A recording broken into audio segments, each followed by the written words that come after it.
Utilise tous les types de comptes qui sont proposés par ta banque pour faire ton budget. Il existe 3 types de comptes. Tout d'abord, tu as les comptes courants, individuels, comptes joints, où là, en fait, tout ce que tu mets dessus est garanti par le FGDR. Il n'y a pas de plafond et souvent, il y a des frais de tenue de compte, donc privilégie quand même les banques en ligne.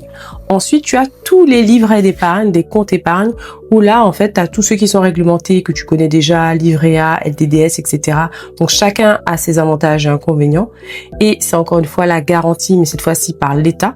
Et tu as tous les livrets qui sont non réglementés, comme le compte sur livret, où là, la rémunération est fixée par l'organisme qui te propose ce placement.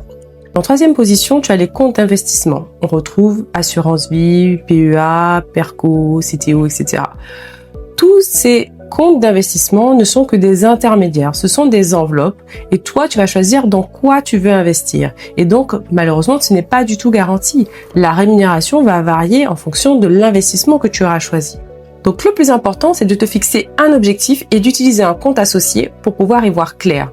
Maintenant que tu auras réorganisé tous tes comptes pour pouvoir te faire ton propre budget, tu vas automatiser pour que ça soit beaucoup plus fluide. Et enfin, tu auras cette clarté pour pouvoir gérer le quotidien et pouvoir préparer et concrétiser tes projets futurs.